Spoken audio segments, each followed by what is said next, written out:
What is up, though, Lions fans? It's your boy Chef, and we are back, and you already know what time it is. It is time for the YAK Pod, episode 92. Now, we've got some things to get into today, but before we get into those things, go ahead and smash that like button. Share this stream. Let everybody know. Be a friend, tell a friend. Let them know what's going on here and what you are experiencing. You're experiencing some fresh, hot off the presses, Detroit Lions NFL takes, conversation, all of that jazz. Now, as you can see that this is episode number 92. It is Around the Horn Part 2, because yesterday we started with Around the Horn. We wanted to talk about some things that happened around the league, mostly things that happen around the Lions, OTAs, and things like this. And now we're going to get to more of that stuff because it is OTA season, mandatory minicamp season.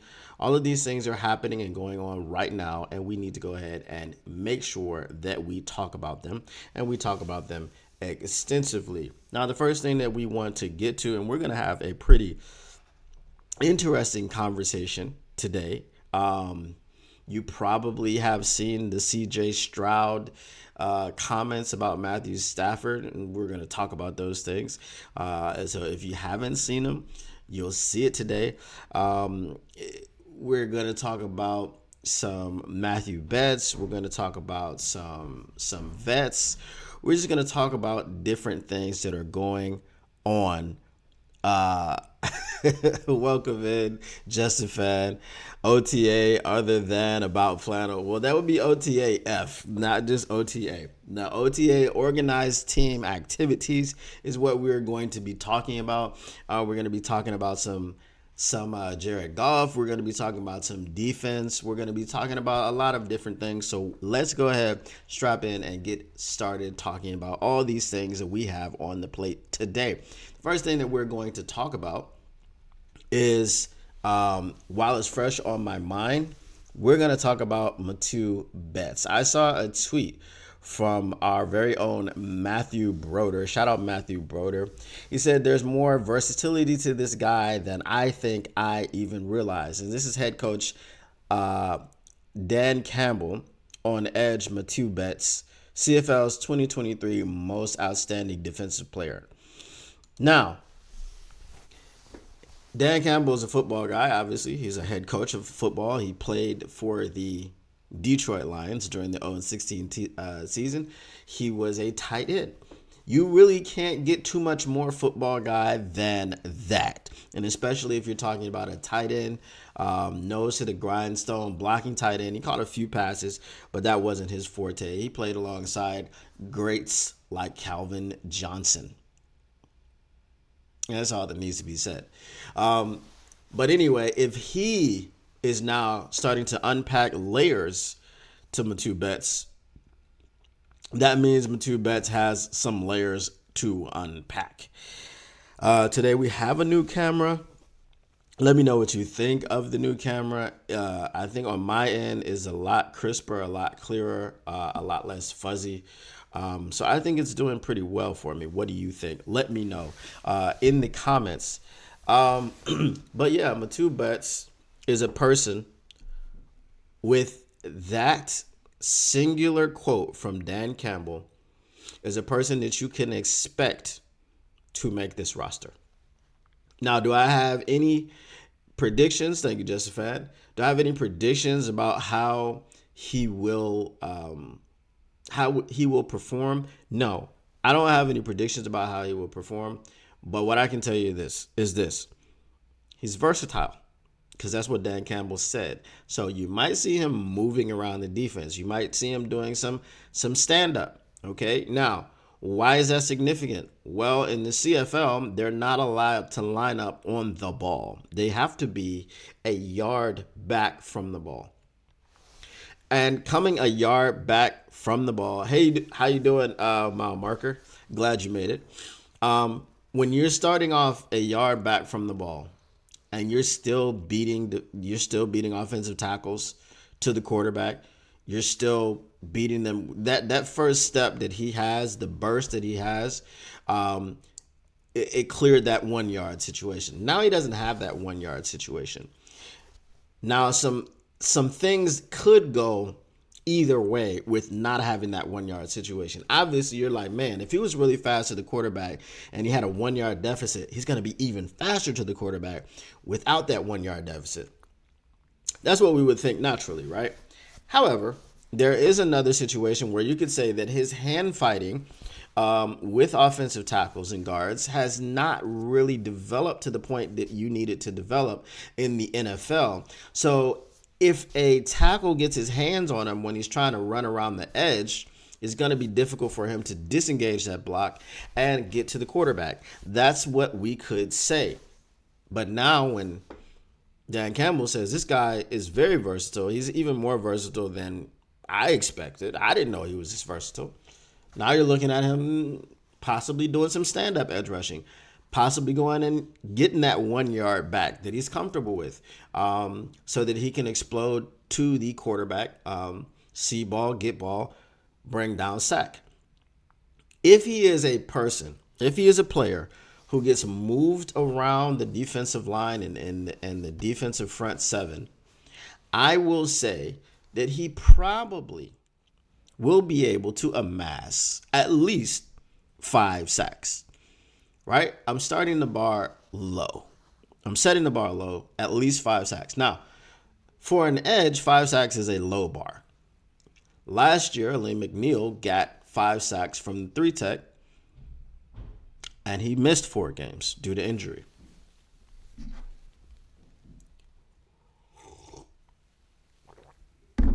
As you know, it's the morning for me, so I'm having my coffee. So thank you, mile marker. It helps to keep clear on who you're talking about. Yes, and sometimes when you watch the coaches' press conferences, like before we started here, I was watching Dan Campbell's press conference. If you missed the question, you miss who he's talking about, because everything is he. If you watch Aaron Glenn, that player, the player, yeah. So he doesn't. They don't use a lot of names, right? But sometimes Dan Campbell will say the person's name he's talking about, and then after that, you pretty much know. But I appreciate that you appreciate my usage of the player's name. But yeah, so I'll set the bar relatively low for an edge rusher. And the only reason that I'm setting it this low is because he was in the CFL, and the CFL is a different game. But if his skills can translate, a la Cameron Wake, then we are going to have a very fantastic player, a steal, and it'll be another feather in the cap of Brad Holmes. Now, the thumbnail for this was going to be, until I went and I had to go buy the camera, and there was a little bit of I guess it was like new in the store, and it just got to the store, so they had to find it and stuff. So that kind of wasted a little bit of my time. It took me about 10 extra minutes. I was going to make a thumbnail of Brad Holmes as the puppet master, but we'll save that for next episode, and we'll continue talking about the things that we're going to talk about. But as I said, that would be a feather in the cap of Brad Holmes to have hit on a CFL prospect. Not just like we're not saying it's a late round draft pick or, it's a diamond in the rough in that way. No, it's a CFL prospect that they identified last year during the season. They identified him last year during the season, and they signed him to a futures contract last season, right? So obviously, Matthew Betts didn't do any playing for us last season, but he was identified last season. So this is why he has been here throughout the offseason program, throughout the OTAs, and he's been able to hit the ground running as far as that. Obviously, they're not in pads. They're not tackling. They're not doing anything like that, right? So the physicality is not there, and we have to see how he holds up against the physicality of the NFL. Because while the CFL is professional football, There is no physicality like the physicality of the NFL. It just does not happen. So you cannot really replicate that in other leagues. You can't replicate it in the UFL. You can't replicate it in the CFL. You definitely can't replicate it in Arena League or anything of that nature. So we'll see how he holds up against the big 300 plus all the time offensive lineman that he will be facing up against. So that was the first thing that we wanted to talk about. Mile Marker says it's what makes the NFL brutal. Right. Justin Fan says, I can rarely hear the questions.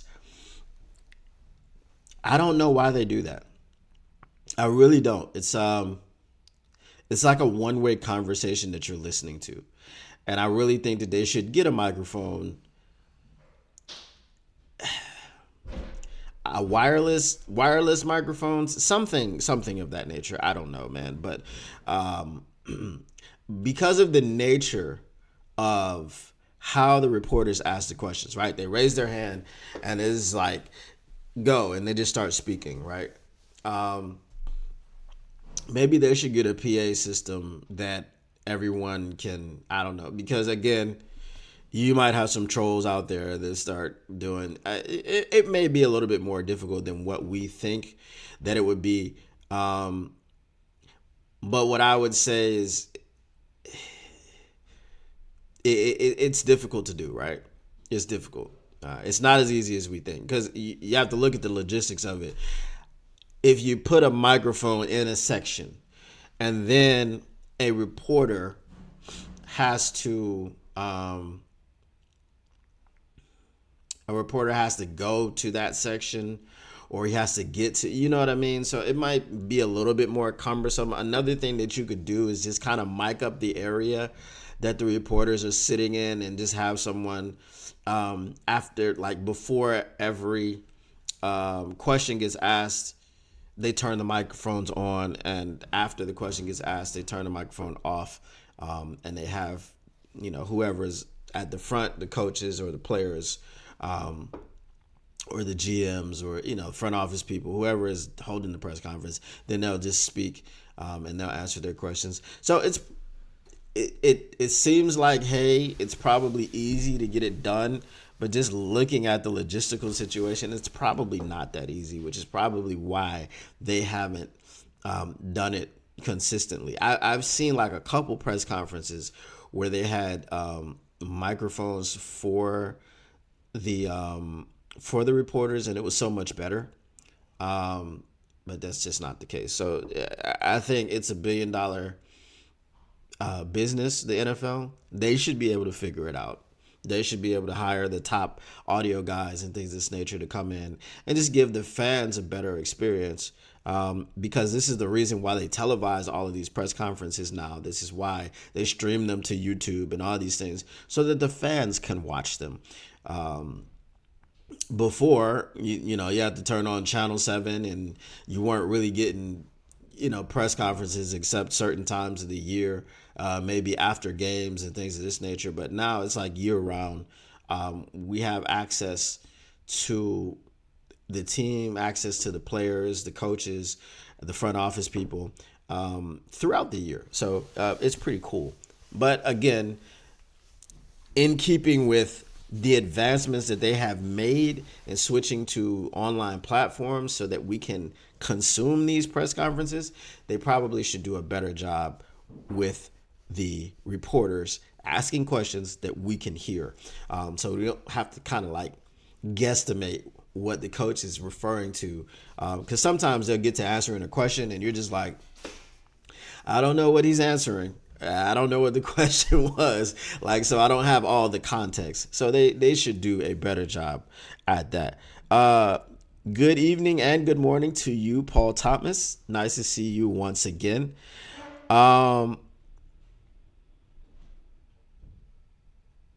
You said the press probably doesn't want it so they can write their content. It's possible. But, all of that stuff is possible. But I would really love to be able to hear the questions that are being asked by the press so that we can have the full context If you want to read it later, you can.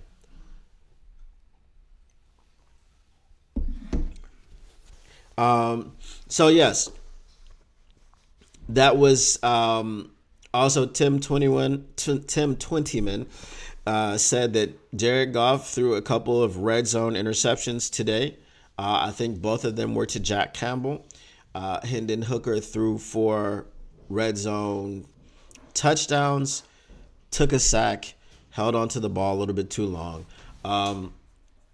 And this was the issue. Yeah, 1 second, guys.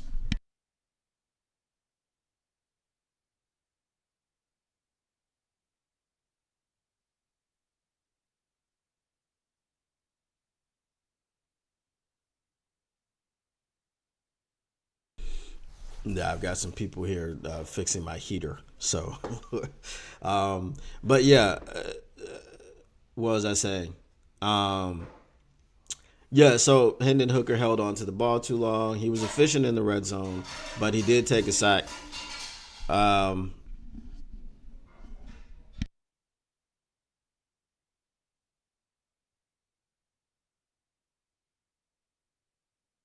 right, so he took a sack, was efficient in the red zone.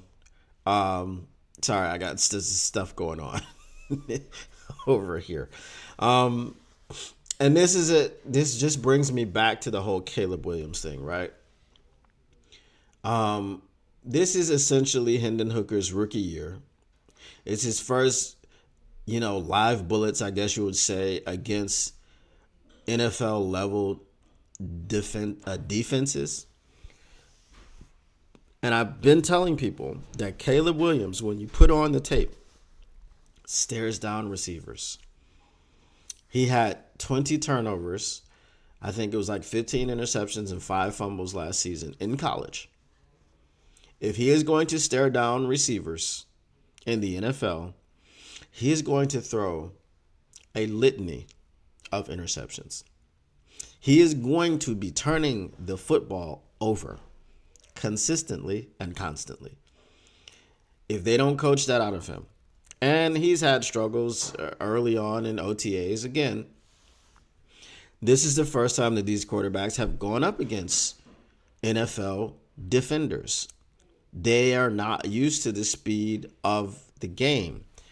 This is why these things happen, and this is why it generally takes quarterbacks at least 1 year. At least 1 year to develop, to break out, things of this nature. CJ Stroud was an outlier. And that kind of brings me into what we're going to talk about. It's a wonderful segue. We're talking about CJ Stroud. CJ Stroud had some comments.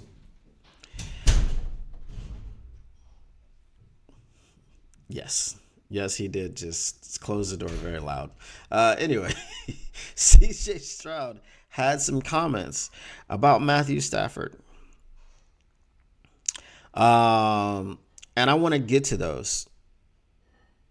Paul Thomas, Goff threw picks, and CJ Stroud took a sack. If it was like, it wasn't a real sack, but you know what I mean. But yeah, CJ Stroud had some comments about Matthew Stafford. We're going to take a listen to these comments that he's had about Matthew Stafford. I'm going to see if you agree or disagree. We're going to talk about that together. Let's go ahead and get into what CJ Stroud had to say. He is a dog. No, you don't understand, bro. You saying that. That's all I watch. I don't watch nobody else. I watch Mahomes at times because Mahomes does some stuff that, like, you can't coach. Stafford, dog, he will beat you with the same thing every time. All that no-lick stuff, I got that from bruh. Like, literally, that's one of my big, like, I'm a fan of his, like. And when he's I go to a great LA, quarterback. I be trying to find, bro. But like, we it's got a the same level to trainers. I greatness. be trying to, like, That's go to all where I'm they working saying. out and just watch. That's all I'm He saying. elite, dog. Like Charles Barkley. If you hold on. If you give Matthew Stafford a chance like Aaron Rodgers, I guarantee he might have had more rings for sure. I think Matthew Stafford. Oh, up there. Matthew Stafford had more rings than not Aaron Rodgers. Yeah. Oh, yeah, he have another ring probably. No, yeah. I'd say he had like 3, 4. He might. It's possible. bro. He good. When you But what talk I'm about saying is tough it's as levels nails, of dog. greatness.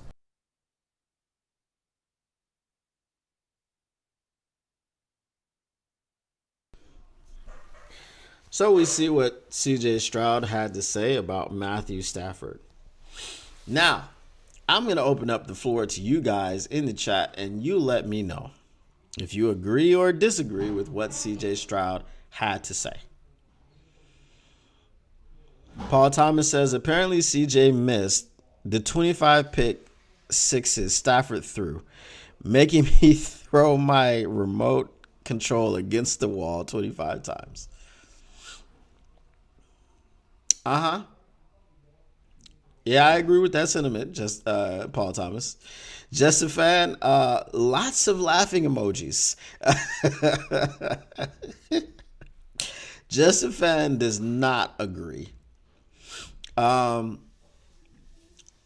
Here's the thing.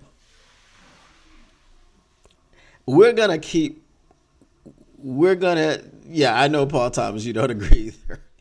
25 times that you've thrown your remote. I don't know how many remotes that you went through. It's probably upwards of 20. I'm sure they didn't break every single time, but probably I'm going to give you at least 20 remotes that you had to replace. CJ Stroud is 21, 22. Matthew Stafford was...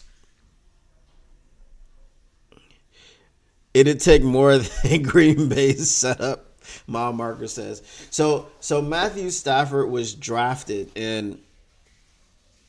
What year was Matthew Stafford drafted in? Was it 2009? It was the year after...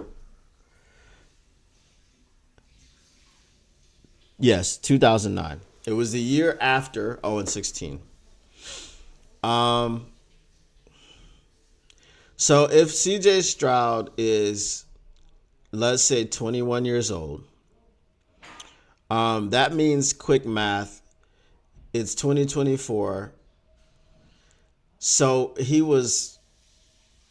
that was 15 years ago. So CJ Stroud is, he was like 6 years old when Matthew Stafford came into the league.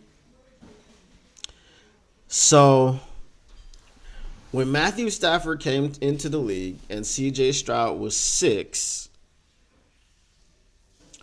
that means that Aaron Rodgers had been in the league already some years, and CJ Stroud was too young to really watch Aaron Rodgers, right? I absolutely hate Aaron Rodgers, and I think most Detroit Lions fans hate Aaron Rodgers. And we love the fact that Aaron Rodgers chokes in the playoffs. We hate the fact that Aaron Rodgers is in the playoffs like every single year. And this is the difference between Aaron Rodgers and Matthew Stafford. Matthew Stafford lost an inordinate amount of games to teams that were 500 or better. If you were an 8-8 team,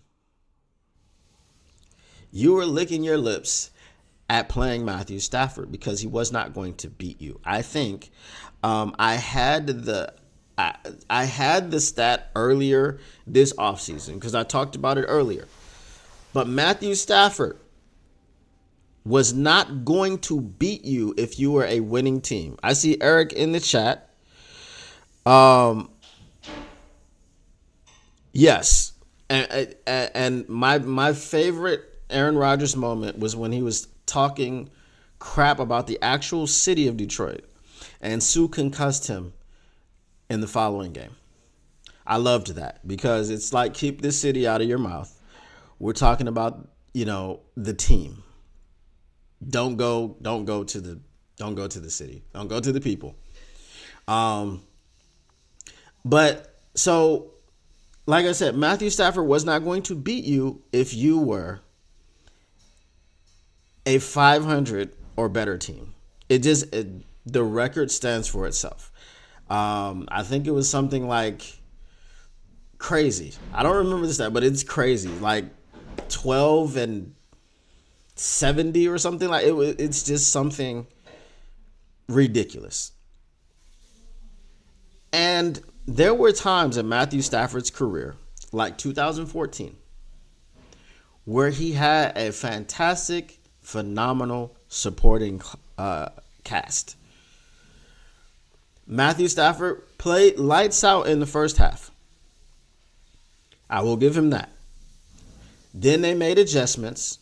Matthew Stafford could not move the football with that offense, and they scored 3 points in the second half. And when they had the opportunity, after the flag was picked up, mind you, to go and win the football game, they had another crack at it. Matthew Stafford turned the ball over twice on the same drive. How does that happen? Again, if you don't remember, he fumbled the ball. He was strip sacked. The Dallas defender picked the ball up and tried to run with it, and he was hit from behind, and he fumbled the ball, and the Lions recovered that. So we had another crack at it. I say the same drive because, okay, maybe we can say, and we can, I'm not going to say maybe, we can say that possession changed, but the offense never left the field. Okay? So I just call it the same drive. And then on fourth down, I think it was 4th and 3 or 4th and 6, when we had to have it, Matthew Stafford was unable to get a pass off and was strip sacked again. Okay? So, I know that Eric is a Matthew Stafford fan. I am not a Matthew Stafford fan because the cardiac cats thing made me a little bit older, a little bit sooner than I needed to be. So I think that Matthew Stafford now in Los Angeles is a better quarterback than the Matthew Stafford in Detroit. So I think there's kind of like some recency bias by CJ Stroud.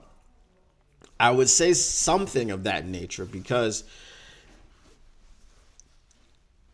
even though we hated Aaron Rodgers, even though we hated Aaron and still hate Aaron Rodgers, and we're all happy that Kirby Joseph became his father and sent him packing from the NFC North all the way to the AFC East.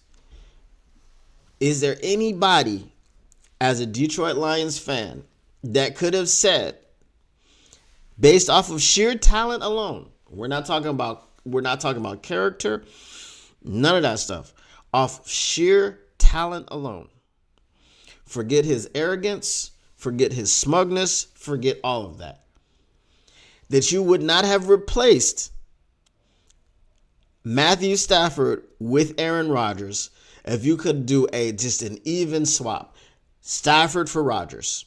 We keep Megatron. We keep everybody. Stafford for Rodgers. Who would not have made that trade?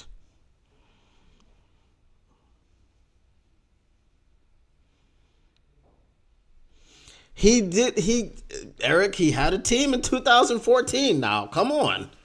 He had a team in 2014.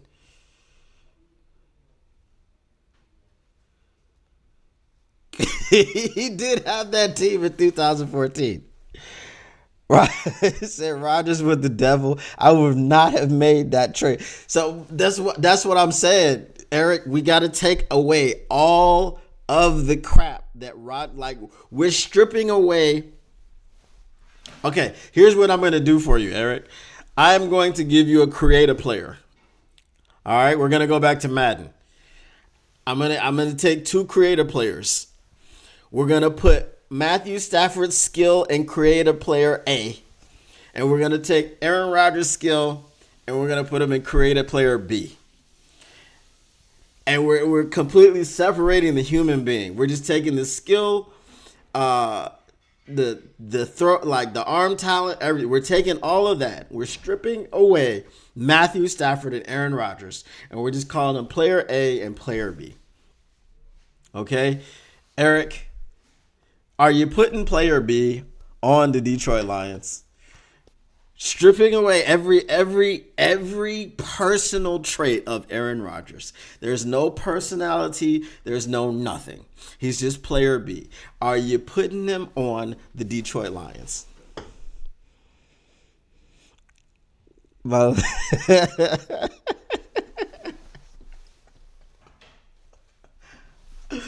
Eric, I listen. I agree. Listen, I agree with you. That's like if you asked me to put LeBum on the Pistons. I'm not doing it. And it's going to be very difficult for you to say, let's take all his skills and talents and all this stuff, and take away his mental weakness and inability to compete against other players. So he needs to go and form super teams, but that's neither here nor there. I understand you, Eric, 100%. I hate Aaron Rodgers myself. Okay, see, now that's a little bit too far. That's a little bit too far. I don't care if it meant 10 rings. Now, here's the thing, though. Eric. And I can answer this question 100% honestly. I am going to say, if the Detroit Pistons had drafted LeBron James, if they had drafted him, I wouldn't hate him. I'm gonna tell you, if they had drafted him and he led that team, well, he wouldn't even have to lead that team because we were already winning championships at that point in time anyway, and that's why we should have taken Melo and got more championships. But we took Darko, and this is not Pistons talk, right? This is not Pistons talk. This is Lions talk. But these are the things that have happened in Detroit. So, but in saying that, I'm gonna say 100%, with all fairness and honesty, even though I hate this man with every fiber of my being, if the Pistons had drafted him, the hate does not develop in the way that it has developed. So, he said, I would be embarrassed if his arrogance did start in high school. It did start. I'm not gonna lie to you. But if we had drafted Aaron Rodgers, what did we think of Aaron Rodgers when he came out of Cal? Did anyone think anything of him? I didn't really pay any attention to Aaron Rodgers. He was drafted out of Cal. You know, there was the kind of shot that they, showed him in the green room. He was, kind of upset. But how many players are not upset when they fall? Ennis Rakestraw was upset. We thought J-Mo was upset. J-Mo was upset because he felt like he was the best wide receiver in the class, and all these other receivers got taken before him. Especially because Chris Olave went to Oh Hell No State, and he's like, man, I left Oh Hell No State, and I felt like I was better than that guy.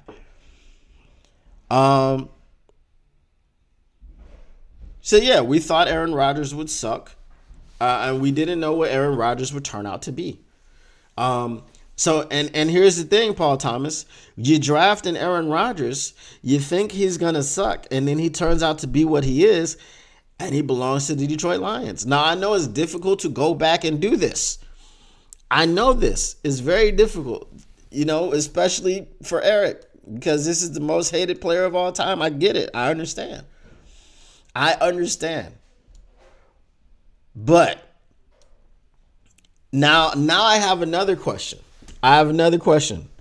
So even if the Lions drafted him, I still wouldn't have liked him. There are quite a few Lions drafted players that I did not like from the get-go, a.k.a. Eric Ebron. Hey, Jeff Okudah, Eric. Jeff Okudah, same player. Okay, did not like Jeff Okudah from the get-go. I thought it was a horrible pick. I didn't dislike the Ebron pick as much. There was a lot of copium. Okay, we were smoking the copium with Eric Ebron because we were led to believe that Eric Ebron was the key to turning the Detroit Lions offense into the New Orleans Saints offense. We were led to believe that he was Jimmy Graham light. Right? That's what we were led to believe about Eric Ebron, which initially allowed some people to feel that pick was at least palatable. We didn't know what Aaron Donald was going to be, even though we were like, you should have drafted Aaron Donald because he looked like he was going to be a beast. You passed on Odell Beckham.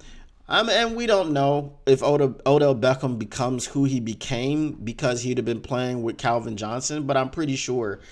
Now, here's a name for you. Before he went off of his meds, Titus Young was a dog on the other side of Megatron. Titus Young was a dog before he went off the meds. Okay, you got to take your meds, and it's unfortunate, how his life wound up. But he was a dog. So Odell Beckham probably wouldn't have had that 3-finger catch. But Odell Beckham was a beast. He's still like he was a beast up until his latest injury in the Rams Super Bowl. I don't know what happened with the Ravens. He just wasn't on the field a lot. Just wasn't on the field a lot. I don't know what happened there. And I'm pretty sure that he was better than some of the Ravens receivers, but maybe the injuries just caught up to him. Where is he now? Is he in where did he go? I saw where he went earlier this offseason. Don't remember now. If anybody remembers, let me know in the chat what you or where Odell Beckham went. All right. So again, I understand. I understand the Aaron Rodgers situation. I understand the Aaron Rodgers hate. But let me ask you another question. We don't like Packers players. We do not. If we take the Matthew Stafford that was in Detroit, not Matthew Stafford now, because like we said earlier, I believe that Matthew Stafford is a better quarterback now than he was in Detroit.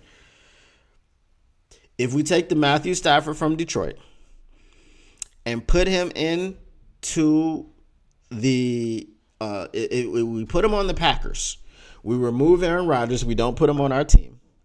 Okay, we roll back. We go call John Kitna and say, "Hey, man, you want to come back and lead this team?" Do we think that Matthew Stafford leads the Green Bay Packers? Matthew Stafford of Detroit. Do we believe that he leads the Green Bay Packers to multiple Super Bowls? This is the question that I have. Do we believe that Matthew Stafford goes to multiple Super Bowls with the Green Bay Packers? Does that happen? Let me know what you guys think in the chat. Justin Fan says no, and no. Eric, if you're still there, I want to hear from you, man, because I know you love Stafford. Do you believe that Stafford from Detroit is going to multiple Super Bowls? You're not being obtuse, Justin Fan. You're not at all. I understand the sentiment. I I tend to agree with you. Again, with Matthew Stafford or with Aaron Rodgers, there was lots of choking in the playoffs, but there was lots of getting to the playoffs. And that's the thing that Matt Stafford choked in the playoffs the 3 times that he got there. And I'm going to keep going to that 2014 team. Now, when we got to the playoffs, I think it was for the first time in umpteen years when we went to play the New Orleans Saints.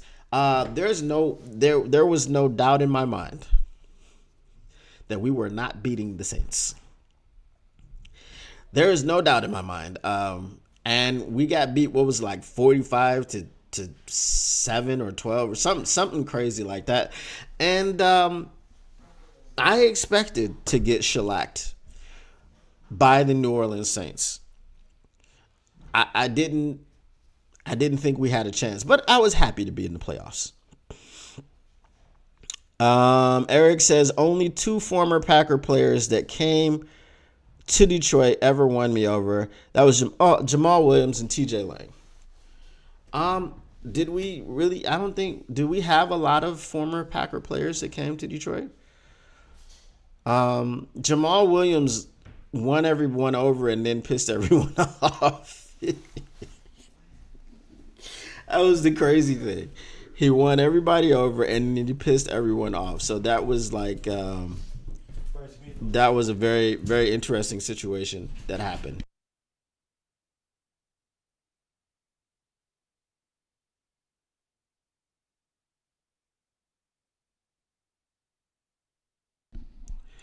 So Eric says that Stafford would have won 1 Super Bowl with the Packers just like Rodgers did. So you don't believe what C.J. Stroud said. Now, the craziest thing about what C.J. Stroud said was not that Stafford would have won 3 or 4. The craziest thing about what he said was, I guarantee you that if Stafford was in the position, if he had the chances or the opportunity that Aaron Rodgers had, he might have had more rings. Huh? How do you guarantee a might? You can't guarantee a maybe. That's an oxymoronic statement. Those two things don't go together. A guarantee is a surety. Might, maybe, those are possibilities. And last time I checked, sureties and possibilities are not the same thing. You can't combine them. It's either a surety or it's a possibility. It can't be both. The cold weather problem for Stafford. That's a good point. But I think that we have to remember, right? Aaron Rodgers from California. So he had never really played in the cold weather like that either. So if you take a guy who is from a hot place like Texas or California and you put them in the cold and they're practicing in the cold and they're playing in the cold all the time, I don't think it's that big of a deal, right? If the Detroit Lions were to play outside, I think Matthew Stafford would have been the same quarterback that he was inside. It just so happens that he played inside, so he didn't have to worry about the weather.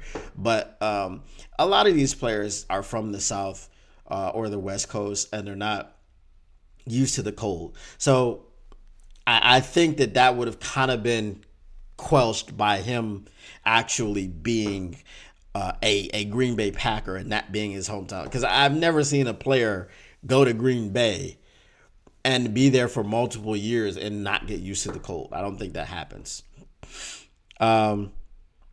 Joseph Fan says 3 or 4 rings was just laughable. Yes, I agree. Stafford and Rodgers are very similar, except Rodgers used to be mobile. See, what I think the difference with Stafford and Rodgers is, and we're talking about the Detroit days. Stafford was a gunslinger, and this is why, if you guys remember Remember Jim Caldwell was like, yeah, we gotta pull the reins back on this guy a little bit. Like, Jim Caldwell was trying to rein Matthew Stafford in. This is why I didn't really, and this is the thing why this is a culture situation, right? Because the head coach wants one thing and the offensive coordinator wants something else. Joe Lombardi, terrible, awful. And Martin Mayhew, who was the GM, sided with the offensive coordinator because he was looking at, wow, Drew Brees and that up and down the field passing attack can come to Detroit. And Jim Caldwell was like, I don't want that to happen.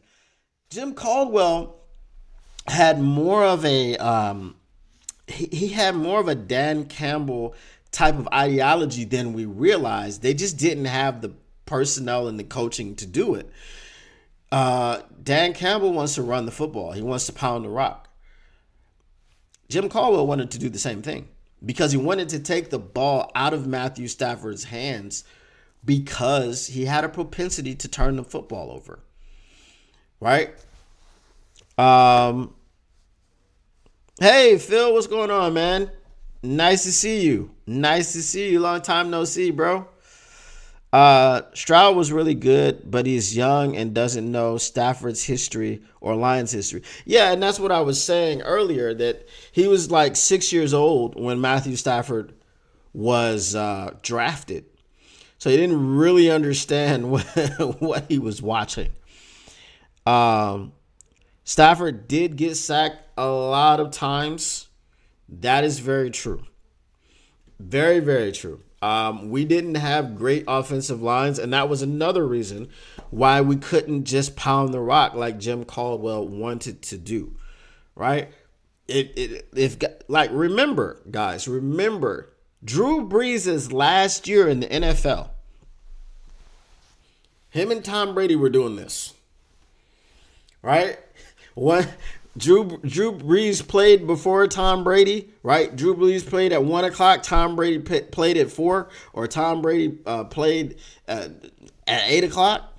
Drew Brees is passing Tom Brady for yards and touchdowns, and then later on in the day when Tom Brady plays, he's passing Drew Brees for yards and touchdowns, and it went like that for the entire season. And then obviously that was Drew Brees' last season, so Tom Brady, I think he played for a year or two more than Drew Brees, right? So that, that touchdown thing, that was Tom Brady's, right? But Drew Brees got those stats because he was in a high-flying offense. And with Stafford and the picks that he would throw, he wasn't that wasn't the offense that we needed to have. And I know we all wanted to see, because we had Megatron, we all wanted to see that. We wanted to see Megatron go for 2,000 a year that he went for, 964 or something like that. He needed 36 more yards. And he said it on the Pivot podcast. He said that was his fault. He probably he had like 9 or 10 drops. He definitely could have had 2,000 yards plus that season. Can Bates beat out Badgley? Does a zebra have stripes? Does a zebra have stripes? Yes, Bates can beat out Badgley. See, this is the thing about Bates missed. How many did he miss? He missed 5 kicks. Okay. He missed 5 kicks, and they were all longish kicks. They were all, I believe, 50 plus. So he was 17 of 22 for the year. And I know he missed one in their last regular season game, which would have been a game winner. But they were already in the playoffs. So if you bring Bates in, you're talking about a man that can kick 70 yards. And we're taking these new kickoff rules if you need a 70-yard field goal, now obviously it's not going to be commonplace. You're not going to just trot him out there to kick 70 yards. But if he needed it for a game winner and we could get within 70 yards of the field goal, I'm pretty sure you trot him out there because you need those 3 points to win the game. And you're like, well, I'm just going to throw him out there and see if he can kick 70 in a pressure situation. Michael Badgley could never kick 70 in any situation. So I think it would be pretty easy. 1 second. People are going to come back in and it's going to be very loud. Let me mute my mic.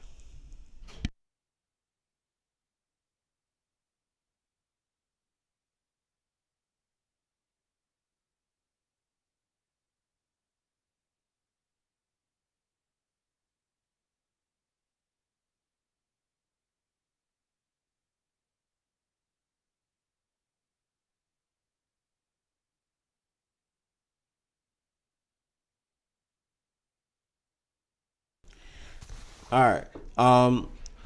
So yeah, that was the situation. Eric says he missed 5, all but 1 was outdoors in the wind. And Bates, with a little coaching and practice, will be another Justin Tucker. No, I agree with you on that, Eric. I don't think that Badgley should be. I don't think we should ride on Badgley because, as you said, it's the same situation.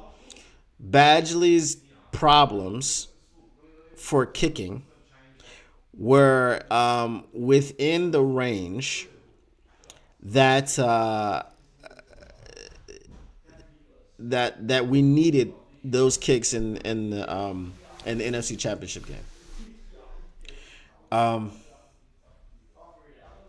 sorry, guys. These guys that are here to fix the heater are incredibly rude. They can see that I'm doing a podcast, and they're just loud as they want to be. But anyway,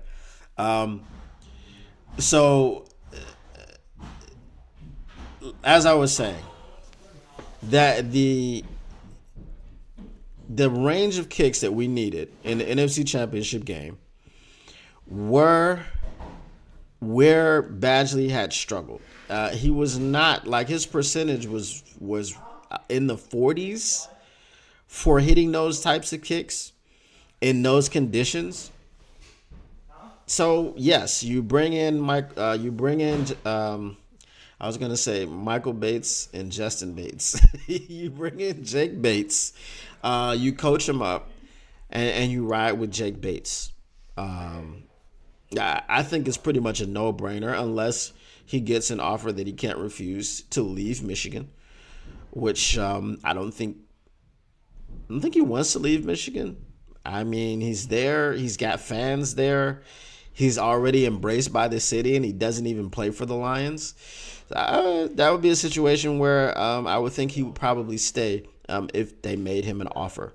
But I did hear reports earlier in the offseason that the Lions have already reached out to him, among other NFL teams. So he's definitely on the Lions' radar. Phil says, how will the new kickoff rules affect the roster? Lions setting up for something special on special teams? I think Sione Vake is going to be very involved in that situation. I think that there are times where you may need a spark, where you could put a JMO and a Jahmyr Gibbs back there. Maybe the spark that you need is a big return to get you into position to win the football game. I definitely could see you doing different things with that kickoff rule in effect. So I think it's going to be pretty exciting. I think it's going to add a new dynamic to the game that's not currently there. And there's going to be strategy involved on both sides of the football. Where should we kick it? If we look back there and we see JMO and Jahmyr Gibbs, and it's the fourth quarter with 50 seconds to go, do we want to kick it out of bounds and give it to him on the 40? Or do we? You know what I mean? So there's going to be a lot of chess being played with those rules. So I'm excited to see what those actually do. Justin says, doesn't bother me. I can barely hear them. Okay. Well, that's good. Because they're not being the least bit quiet or attempting to be. But I'm glad that you can't hear them on the mic. Why are guys wearing such small pads and shorts in the OTAs? Because there's not supposed to be contact like that, so they're not encouraging it. So if you're wearing something tiny, you're probably not going to go full speed. Forgetting, you're a football player, so you're used to going full speed. You're used to taking the contact where it is. So, you mean in games? I mean, the pads are normal, right? They're getting it's technology that in the 60s and the 70s. I mean, your shoulder pads were bigger than who remembers playing like little league, like in the 80s, and like the shoulder, you couldn't even get in the car with your shoulder pads on. So yeah, Barry had huge shoulder pads. Now imagine Barry with the smaller pads of today. Right, you would have had an even smaller target to reach and try to grab him. So that would have been unfair.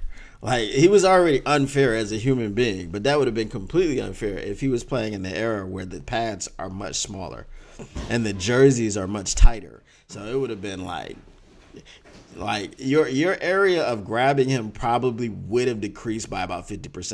And I think that's also another reason why they switched to the smaller pads, as they have emphasized offense more and kind of de-emphasized defense. So that's probably another reason. And obviously for aesthetics, the aesthetics of the game, it just looks better.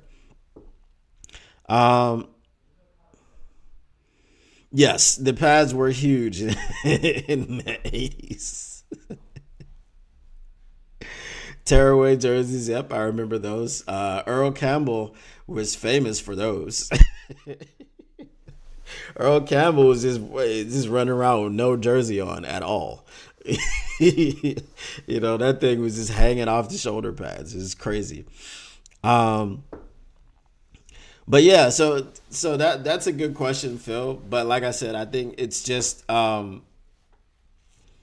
it's also part of player safety because there's less moving parts. With the pads being smaller, they're still protecting the same areas, but there's less ricochet possibilities, right? Your pads can't ricochet off of you.